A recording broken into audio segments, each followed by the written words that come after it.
오늘 말씀은 요엘서 2장 1절에서 17절입니다. 키워드는 강력한 경고와 놀라운 희망, 넘치는 긍휼, 회개하는 정서와 삶입니다. 시온에서 나팔을 불며 나의 거룩한 산에서 경고의 소리를 질러 이 땅 주민들로 다 떨게 할지니 이는 여호와의 날이 이르게 됨이니라. 이제 임박하였으니 곧 어둡고 캄캄한 날이요 짙은 구름이 덮인 날이라. 새벽빛이 산 꼭대기에 덮인 것과 같으니 이는 많고 강한 백성이 이르렀음이라. 이와 같은 것이 옛날에도 없었고 이후에도 대대에 없으리로다. 불이 그들의 앞을 사르며 불꽃이 그들의 뒤를 태우니 그들의 예전의 땅은 에덴 동산 같았으나 그들의 나중의 땅은 황폐한 들 같으니 그것을 피한 자가 없도다. 그의 모양은 말 같고 그 달리는 것은 기병 같으며 그들이 산 꼭대기에서 뛰는 소리는 병거 소리와도 같고 불꽃이 건불을 사르는 소리와도 같으며 강한 군사가 줄을 벌이고 싸우는 것 같으니 그 앞에서 백성들이 질리고 무리의 낯빛이 하얘졌도다. 그들이 용사같이 달리며 무사같이 성을 기어오르며 각기 자기의 길로 나아가되 그 줄을 이탈하지 아니하며 피차에 부딪히지 아니하고 각기 자기의 길로 나아가며 무기를 돌파하고 나아가나 상하지 아니하며 성중에 뛰어들어가며 성 위에 달리며 집에 기어오르며 도둑같이 창으로 들어가니 그 앞에서 땅이 진동하며 하늘이 떨며 해와 달이 캄캄하며 별들이 빛을 거두도다. 여호와께서 그의 군대 앞에서 소리를 지르시고 그의 진영은 심히 크고 그의 명령을 행하는 자는 강하니 여호와의 날이 크고 심히 두렵도다. 당할 자가 누구이랴?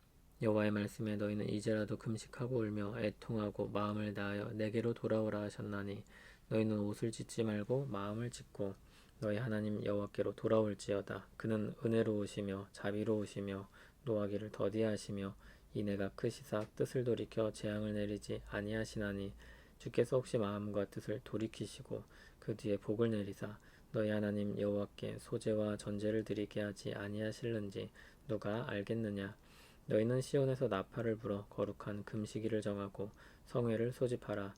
백성을 모아 그 모임을 거룩하게 하고 장로들을 모으며 어린이와 젖 먹는 자를 모으며 신랑을 그 방에서 나오게 하며 신부도 그 신방에서 나오게 하고 여호와를 섬기는 제사장들은 낭실과 제단 사이에서 울며 이르기를 여호와여 주의 백성을 불쌍히 여기소서. 주의 기업을 욕되게 하여 나라들로 그들을 관할하지 못하게 하옵소서.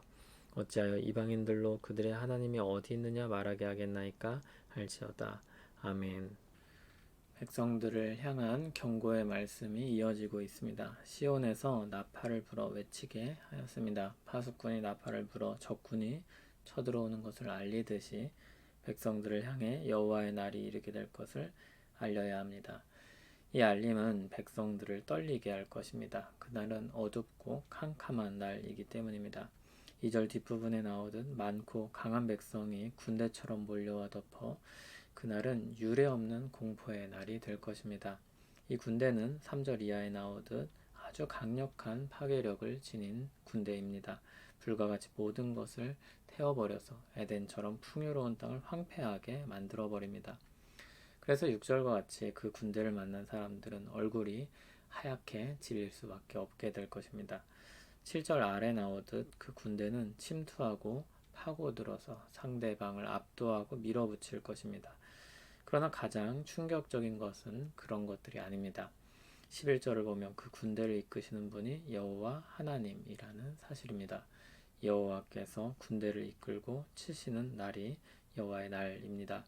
크고 심히 두려운 날로서 그것을 당할 자가 아무도 없을 것입니다. 그러나 여호와 하나님의 본심은 무엇입니까? 이렇게 경고를 하는 목적이 무엇입니까?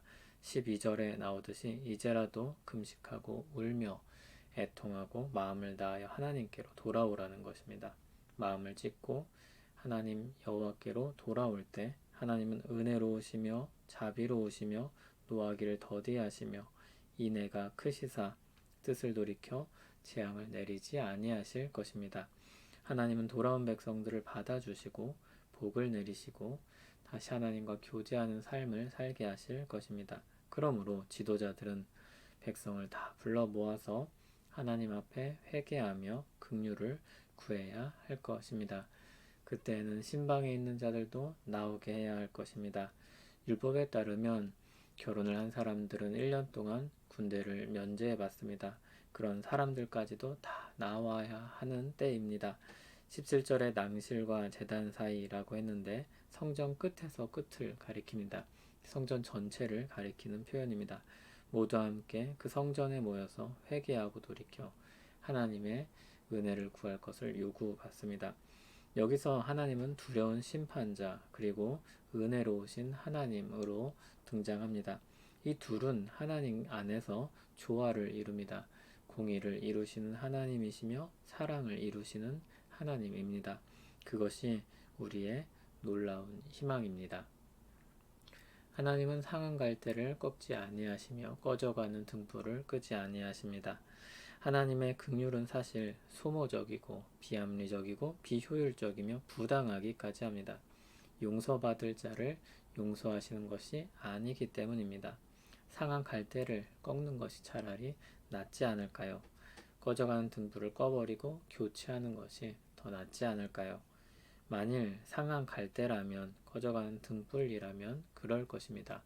그러나 꺾지 않고 끄지 않으시는 대상은 하나님이 사랑하고 아끼는 사람들입니다. 사랑하는 백성들을 살리기 위해서는 하나님은 기꺼이 소모적이고 비합리적이고 비효율적인 일들을 하실 것입니다. 그런 대표적인 예가 육아입니다. 아이를 키우기에 얼마나 많은 소모적인 일들을 해야 합니까? 아주 사소한 것들까지도 그리고 꽤 오랜 기간을 대신해 주어야 합니다. 그래서 회피하고 싶은 일이기도 합니다.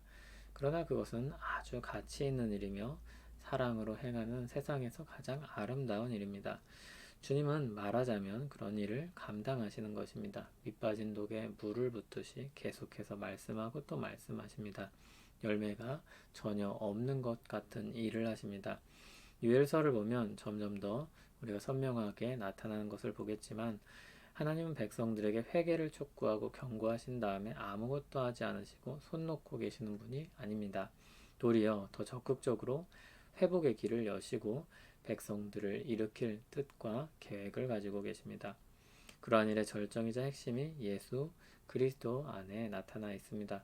우리를 긍휼히 여기시는 하나님께서 회개하고 돌아오는 사람들에게 살 길을 마련해 주신 것입니다. 그리스도 안에서 우리는 복을 누립니다. 그리스도 안에서 우리는 더 이상 정죄받을 대상이 아닙니다. 하나님과의 관계가 회복되어서 하나님께 공급받고 보호받는 사랑의 대상이 됩니다. 마음을 찢고 회개한 사람의 모습은 어떠해야 할까요? 신자의 정서는 어떠해야 할까요? 우리가 늘 우울한 사람으로 살아야 할까요? 늘 우울한 사람은 아직 용서받지 못한 사람의 정서에 가까울 것입니다. 예수님은 나의 평안을 주노라 말씀하셨습니다. 그리고 마음에 근심하지도 말고 두려워하지 말라 하셨습니다. 그리스도께서 십자가에 달리심으로 우리의 모든 죄가 용서받고 하나님께 예수 믿는 모든 자들이 용납되기 때문입니다. 그리고 그 안에서 모든 사랑의 보살핌을 받는 사람들이 되기 때문입니다. 그렇기 때문에 정말 우리는 주님의 평안을 받는 것입니다. 신자는 주님으로 말미암은 용서를 받은 사람들입니다. 주님을 의지하여 회개한 사람의 정서는 그래서 우울하거나 주눅들어 있거나 괴로움에 빠져 있기보다 감사하고 더 주님을 위해서 살기를 원하고 평안과 기쁨을 누리는 것일 것입니다. 그것이 예수 그리스도께서 우리를 위해서 행하신 일에 대한 참된 믿음이며 의탁일 것입니다. 요한일서 1장 9절은 우리가 죄를 자백할 때 미쁘시고 의로우신 하나님께서 예수 그리스도로 말미암아 우리 모든 죄를 사하시고 모든 불의에서 깨끗하게 하신다고 말씀하십니다. 긍휼이 많으신 하나님의 그 약속을 믿고 마음을 찢고 회개하며 새 삶을 살아가는 우리 되길 바랍니다. 하나님 아버지, 주님 앞에 우리가 연약하여 지은 죄악들을 아뢰옵니다. 그리스도의 은혜로운 복의 피로 용서하시고 거룩한 삶으로 나아갈 수 있도록 이끌어 주시옵소서. 죄로 인한 모든 두려움과 슬픔을 몰아내게 하시며 정죄감에 빠뜨리는 마귀의 속삭임에 빠지지 않게 하옵소서. 그리스도 안에서 사랑받는 주의 자녀로 부르심을 기억하며 감사와 평안과 기쁨으로 살게 하옵소서. 예수님 이름으로 기도합니다. 아멘.